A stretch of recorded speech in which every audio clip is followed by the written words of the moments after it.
বিপর্যয় কাটিয়ে আবারও ফ্লাইট চালু হয়েছে যুক্তরাজ্যের হিথ্রো বিমানবন্দর। এদিকে গাজায় বিমান হামলা চালিয়ে একমাত্র ক্যান্সার হাসপাতাল ধ্বংস করেছে ইসরায়েল। অন্যদিকে সেনাবাহিনীকে উপত্যকাটির আরও এলাকা নিয়ন্ত্রণের নির্দেশ দিয়েছেন প্রতিরক্ষা মন্ত্রী। আর ৪৮ ঘণ্টায় তৃতীয় দফায় ইসরায়েলি ক্ষেপণাস্ত্র হামলা চালিয়েছে ইয়েমেনের হুথি বিদ্রোহীরা। 4 দেশের ৫,৩০,০০০ অভিবাসীর আইনি বৈধতা বাতিল করলেন ট্রাম্প। ২০২৪ সালে রেকর্ড সংখ্যক অভিবাসীর মৃত্যু হয়েছে। দর্শক, জানাবো সেই খবরও। বিশ্বের নানা প্রান্তের এমন সব খবর নিয়ে বিশ্বযোগের আজকের আয়োজনে স্বাগত জানাচ্ছি আমি লিনি আফরোজ। লন্ডনের হিথ্রো বিমানবন্দরে আবারও ফ্লাইট চলাচল শুরু হয়েছে। বিমানবন্দরের কাছের একটি সাবস্টেশনে ভয়াবহ আগুন লাগার ঘটনায় বিদ্যুৎ বিভ্রাটের কারণে শুক্রবার দিনভর ফ্লাইট চলাচল বন্ধ ছিল। এতে বিশ্বজুড়ে উড়োজাহাজ চলাচলের সময়সূচি ব্যাপকভাবে ব্যাহত হয়। পরে স্থানীয় সময় সন্ধ্যা ৬টায় সীমিত আকারে উড়োজাহাজ চলাচল শুরু করে। এদিকে ঘটনার প্রাথমিক তদন্ত শেষে পুলিশ জানিয়েছে এতে নাশকতার কোনো আলামত পাওয়া যায়নি। শারমিন শ্রাবণীর প্রতিবেদন। অবশেষে বিপর্যয় কাটিয়ে চালু হলো যুক্তরাজ্যের ব্যস্ততম হিথ্রো বিমানবন্দর। বিমানবন্দরের কাছের একটি বৈদ্যুতিক সাবস্টেশনে আগুন ধরে যাওয়ায় বিদ্যুৎ বিচ্ছিন্ন হয়ে পড়ে বিশ্বের অন্যতম বড় ব্যস্ত বিমানবন্দর হিথ্রো। ফলে শুক্রবার দিনভর বন্ধ ছিল বিমানবন্দরটি। পরে স্থানীয় সময় সন্ধ্যা ৬টায় সীমিত আকারে বিমান চলাচল শুরু করে। তবে আজ শনিবার থেকে চালু হয় পূর্ণাঙ্গ পরিষেবা। লন্ডন ফায়ার ব্রিগেড বিদ্যুৎ সাবস্টেশনের আগুন নেভাতে পেরেছে এবং হিথ্রো বিমানবন্দরে বিদ্যুৎ পুনরায় চালু করা হয়েছে। শুক্রবার থেকে আবারও ফ্লাইট অবতরণ শুরু হয়। হিথ্রো বিশ্বের পঞ্চম ব্যস্ততম বিমানবন্দর। প্রায় ৮০টি দেশ থেকে ওই বিমানবন্দরে উড়োজাহাজ চলাচল করে। প্রতিদিন প্রায় ২,৩০,০০০ যাত্রী হিথ্রো দিয়ে যাতায়াত করেন। শিডিউল অনুসারে শুক্রবার হিথ্রোতে উড্ডয়ন ও অবতরণের কথা ছিল ১,৩৫১টি ফ্লাইটের। এসব ফ্লাইটের মোট যাত্রী সংখ্যা ছিল প্রায় ২,৯১,০০০। কিন্তু বিদ্যুৎ বিভ্রাটের কারণে হিথ্রোর পরিবর্তে ব্রিটেন এবং ইউরোপের অন্যান্য বিমানবন্দরে ফ্লাইটগুলো ডাইভার্ট করা হয়েছিল। প্রায় ২৪ ঘন্টার ফ্লাইট পরিষেবা বন্ধ থাকায় একদিকে যেমন যাত্রীরা ভোগান্তির শিকার হয়েছেন, তেমনি তা ক্ষুব্ধ করেছে বিভিন্ন দেশি বিদেশি বিমান পরিষেবা সংস্থাকেও।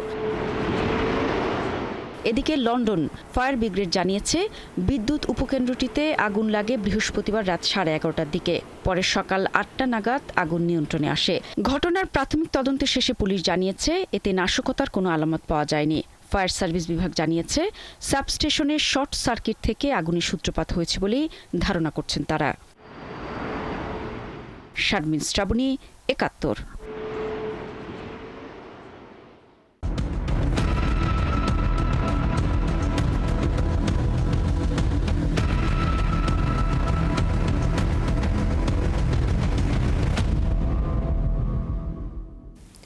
ফিলিস্তিনের অবরুদ্ধ গাজা উপত্যকার একমাত্র ক্যান্সার হাসপাতালটি বোমা হামলা চালিয়ে ধ্বংস করে দিয়েছে দখলদার ইসরায়েল।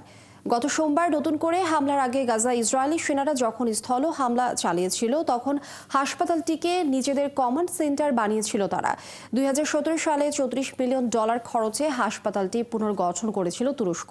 এটি টার্কিশ ফ্রেন্ডশিপ হাসপাতাল নামে পরিচিত ছিল। সেখানে বছরে ১০,০০০ ক্যান্সার রোগীদের চিকিৎসা দেওয়া হতো। ইসরায়েলের প্রতিরক্ষা বাহিনীর দাবি করেছে হাসপাতালটি হামাস কমান্ড সেন্টার হিসেবে ব্যবহার করছিল। এদিকে ইসরায়েলের প্রতিরক্ষা মন্ত্রী ইসরায়েল কাটজ তাদের সেনাবাহিনীকে গাজার অতিরিক্ত কিছু এলাকা নিয়ন্ত্রণে নিতে নির্দেশ দিয়েছেন। হামাস যদি তাদের কাছে থাকা বাকি সব জিম্মিকে মুক্তি না দেয় তাহলে ভূখণ্ডটির অংশবিশেষ চিরতরে দখল করে নেওয়ার হুমকি দিয়েছেন তিনি।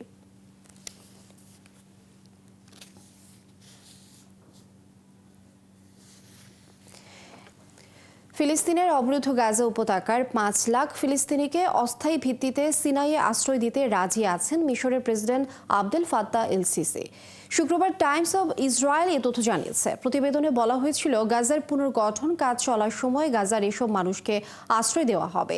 তবে এই দাবি অস্বীকার করেছে মিশর। দেশটির স্টেট ইনফরমেশন সার্ভিস জানিয়েছে এই সংক্রান্ত খবর মিথ্যা ও ভুয়া। গাজাবাসীকে তাদের নিজ ভূমি থেকে অন্য জায়গায় সরানোর প্রস্তাবকেও মিশর প্রত্যাখ্যান করে বলে জানিয়েছে দেশটির রাষ্ট্রায়ত্ত সংস্থাটি।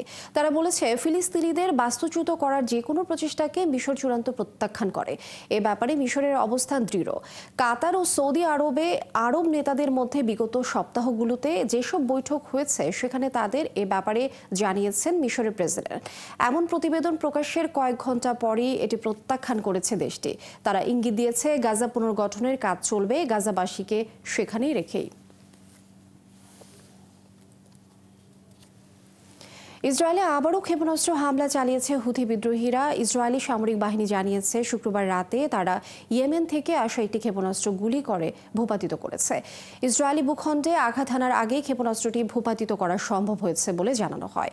ওই হামলার দায় স্বীকার করেছে হুথি বিদ্রোহীরা। শনিবার ভোরে টেলিভিশনে সম্প্রচারিত এক ভাষণে হুথি মুখপাত্র ইয়াহিয়া সারি জানান, ইরান সমর্থিত এই গোষ্ঠীটি তেল আবিবের কাছে বেন গুরিয়ন বিমানবন্দর লক্ষ্য করে একটি ব্যালিস্টিক ক্ষেপণাস্ত্র নিক্ষেপ করেছে। তিনি জানিয়েছেন গত 48 ঘন্টায় এ নিয়ে তৃতীয়বারের মতো হামলা চালানো হলো। হুথি লোহিত সাগরে মার্কিন বিমানবাহী রণতরী ইউএসএস হ্যারি এস ট্রুম্যানের উপর একাধিক হামলা চালিয়েছে বলেও জানান তিনি। মার্কিন সেনাবাহিনী এখনও এ ঘটনার সত্যতা নিশ্চিত করেনি। ইরানে হামলার ব্যাপারে যুক্তরাষ্ট্রকে কঠোর হুঁশিয়ারি দিয়েছেন ইরানের সর্বোচ্চ নেতা আয়াতুল্লাহ আলী খামেনি। তিনি বলেছেন, ইরানে হামলা চালালে কষে চড় খাবে যুক্তরাষ্ট্র। স্থানীয় সময় শুক্রবার খামেনি বলেন, যুক্তরাষ্ট্র অন্যদের জানা উচিত যে তারা যদি ইরানের কোনো ক্ষতি করে তারা কষে চড় খাবে। খামেনি আরও বলেন, শত্রুরা ইরানিদের ইসলামী শিক্ষা থেকে দূরে রাখার জন্য একটি মনস্তান্ত্রিক যুদ্ধ চালাচ্ছে, তবে এতে কোনো লাভ হয়নি বলে জানিয়েছেন তিনি। তাদের ইরানি জাতির বিরুদ্ধে কোনো খারাপ কাজ করা থেকে বিরত থাকা উচিত, অন্যথায় তারা ভয়াবহ পরিণতি ভোগ করবে বলেও হুঁশিয়ারি দিয়েছেন তিনি।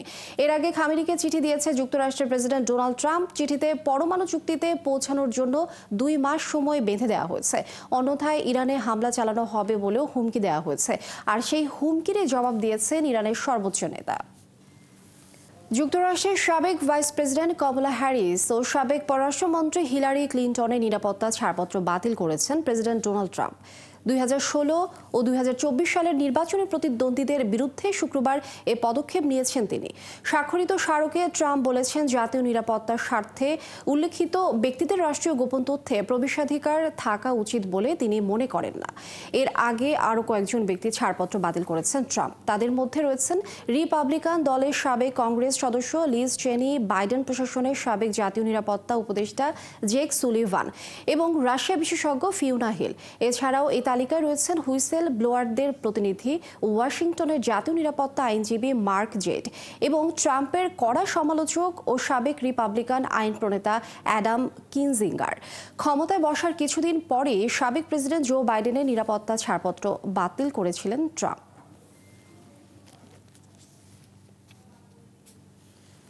যুক্তরাষ্ট্রে বসবাসরত কিউবা, হাইতি, নিকারাগুয়া ও ভেনেজুয়েলার 5,30,000 অভিবাসীর অস্থায়ী আইনি মর্যাদা বাতিল করলেন দেশটির প্রেসিডেন্ট ডোনাল্ড ট্রাম্প। স্থানীয় সময় শুক্রবার মার্কিন ফেডারেল রেজিস্ট্রারে প্রকাশিত এক বিজ্ঞপ্তিতে এ তথ্য জানানো হয়েছে। আগামী 24 এপ্রিল থেকে এই সিদ্ধান্ত কার্যকর হবে। এর ফলে সাবেক প্রেসিডেন্ট জো বাইডেনের আমলে অনুমোদিত 2 বছরের প্যারোল প্রক্রিয়া বন্ধ হয়ে যাবে। স্থানীয় স্পন্সর থাকা সাপেক্ষে ওই কর্মসূচির আওতায় এসব অভিবাসী যুক্তরাষ্ট্রে প্রবেশের অনুমতি পেতেন। ট্রাম্প দ্বিতীয় মেয়াদে ক্ষমতায় বসেই অভিবাসন নীতিতে কঠোর অবস্থান গ্রহণ করেন। এরই মধ্যে দেশটিতে বসবাসরত অবৈধ অভিবাসীদের রেকর্ড সংখ্যায় নির্বাসনে পাঠানোর পদক্ষেপ নিয়েছেন তিনি। ট্রাম্পের দাবি, সাবেক প্রেসিডেন্ট জো বাইডেনের চালু করা এসব প্যারোল কর্মসূচি যুক্তরাষ্ট্রের ফেডারেল আইন লঙ্ঘন করেছে। এজন্য তিনি 20 জানুয়ারির এক নির্বাহী আদেশের মাধ্যমে এসব কর্মসূচি বাতিলের নির্দেশ দেন।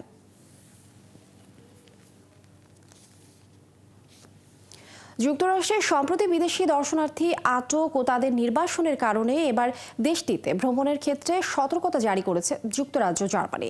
স্থানীয় সময় বৃহস্পতিবার ব্রিটিশ পররাষ্ট্র মন্ত্রণালয় তাদের নাগরিকদের যুক্তরাষ্ট্র ভ্রমণের ক্ষেত্রে সমস্ত নির্দেশনা মেনে চলার পরামর্শ দিয়েছেন। পররাষ্ট্র দপ্তর আরও জানায়, যুক্তরাজ্যের পররাষ্ট্র দপ্তর নাগরিকদের প্রবেশ, ভিসা ও অন্যান্য প্রবেশের শর্তাবলী মেনে চলতে বলেছে। এদিকে জার্মানি জানায়, যুক্তরাষ্ট্রের ভিসা প্রাপ্তি দেশটিতে প্রবেশের কোনো নিশ্চয়তা প্রদান করে না। দেশটির পক্ষ থেকে জানানো হয়, কোনো ব্যক্তি যুক্তরাষ্ট্রের ভূখণ্ডে প্রবেশ করতে পারবেন কিনা তা চূড়ান্তভাবে নির্ভর করবে দেশটির সীমান্ত কর্তৃপক্ষের উপর। এর আগে মার্কিন প্রশাসন জানায়, দেশটিতে প্রবেশের নিয়মনীতি কঠোর হতে পারে। কোনো ব্যক্তি যদি নিয়ম ভঙ্গ করেন তবে তিনি আটক হতে পারেন বলেও হুঁশিয়ারি দেওয়া হয়। 2024 সালকে অভিবাসন প্রত্যাশীদের জন্য সবচেয়ে বিপজ্জনক বছর হিসাবে চিহ্নিত করেছে জাতিসংঘের আন্তর্জাতিক অভিবাসন বিষয়ক সংস্থা IOM। বছরটিতে বিশ্বজুড়ে বিভিন্ন অভিবাসন রুটে অন্তত 9,000 অভিবাসন প্রত্যাশী প্রাণ হারিয়েছেন। শুক্রবার এই তথ্য জানিয়েছে জাতিসংঘের অভিবাসন বিষয়ক সংস্থাটি। IOM বলেছে 2024 সালে বিশ্বজুড়ে যাত্রাপথে কমপক্ষে 8,938 জন অভিবাসন প্রত্যাশী মারা গেছেন। জাতিসংঘ মৃত্যুর এই সংখ্যাটিকে অগ্রহণযোগ্য বলেছে। 2023 সালের তুলনায় 2024 সালে অন্তত 200 জন মানুষ বেশি প্রাণ হারিয়েছেন। IOM এর মিসিং মাইগ্রেন্ট প্রজেক্ট অনুসারে শুধু এশিয়া মহাদেশে কমপক্ষে 2,778 জন অভিবাসী মারা গেছেন। মৃতের হিসাবে দ্বিতীয় অবস্থানে রয়েছে ভূমধ্যসাগর। 2,452 জন অভিবাসন প্রত্যাশী মারা গেছেন ভূমধ্যসাগরীয় অঞ্চলে। অভিবাসন রুটে মৃত্যুর তৃতীয় সর্বোচ্চ সংখ্যা আফ্রিকায় রেকর্ড করা হয়েছে, যেখানে 2,242 জন মারা গেছেন।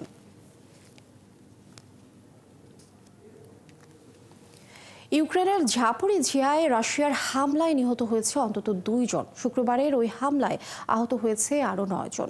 ঝাপোরিঝিয়ার আঞ্চলিক গভর্নর ইভান ফোদরভ এই তথ্য নিশ্চিত করেছেন। তিনি টেলিগ্রাম অ্যাপে জানান, এখানে 10 দফা হামলা চালিয়েছে রাশিয়া। এছাড়া সুমি ও দোনেৎস্ক অঞ্চলেও হামলা চালিয়েছে মস্কো। এদিকে ইউক্রেন সেনাবাহিনী জানিয়েছে রাশিয়া ছোড়া বেশ কয়েকটি ড্রোন ভূপাতিত করেছে তাদের বাহিনী।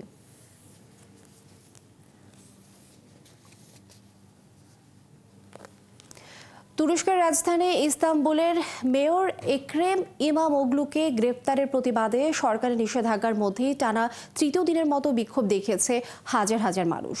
এই সময় বিক্ষোভকারীদের উপর টিয়ার গ্যাস এবং রাবার বুলেট ব্যবহার করেছে পুলিশ।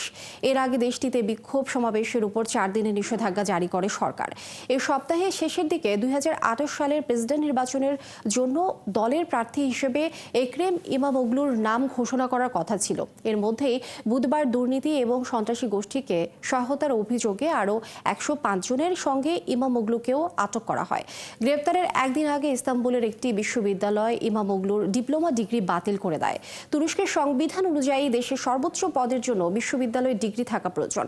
কার্যত প্রেসিডেন্টের পদে লড়াইয়ে অযোগ্য ঘোষণা করতে বিশ্ববিদ্যালয় ডিগ্রি বাতিল করা হয়েছে বলে বিরোধীরা অভিযোগ। আফগানিস্তানে শুরু হয়েছে নতুন শিক্ষাবর্ষ, তবে গত কয়েক বছরের মতো এবারও দেশটিতে মেয়েদের শিক্ষা 6ষ্ঠ শ্রেণী পর্যন্ত সীমাবদ্ধ রাখা হয়েছে। আফগানিস্তানের তালেবান সরকারের ভারপ্রাপ্ত শিক্ষামন্ত্রী হাবিবুল্লাহ আঘার রাজধানী কাবুলে নতুন শিক্ষাবর্ষ উদ্বোধন অনুষ্ঠানে বলেছেন, স্কুলের সিলেবাস পুনরায় পরীক্ষা করা হবে। এ সময় সিলেবাসে ইসলাম ও আফগান সংস্কৃতি বিরোধী যেসব বিষয় পাওয়া যাবে তার সবকিছু বাদ দেওয়া হবে। তিনি জানিয়েছেন, নতুন কারিকুলাম হবে ধর্মীয় শিক্ষা ও আধুনিক বিজ্ঞানের উপর। তবে এই অনুষ্ঠানে স্পষ্ট করা হয়নি মেয়েদের শিক্ষার উপর থেকে বিধিনিষেধ তুলে নেওয়া হবে কিনা। 2021 সালে আফগানিস্তানের ক্ষমতা দখল করে তালেবান। এরপর স্কুলে মেয়েদের শিক্ষা 6ষ্ঠ শ্রেণী পর্যন্ত সীমাবদ্ধ করে দেয় তারা, যদিও মেয়েরা মাদ্রাসায় উচ্চশিক্ষা নিতে পারে। দর্শক, এই ছিল আজকের আয়োজনে। কাল একই সময় আবারও হাজির হবে বিশ্বযোগ। চোখ রাখুন 71 ফেসবুক পেজে এবং সাবস্ক্রাইব করুন 71 ইউটিউব চ্যানেল। থাকুন 71 সাথেই।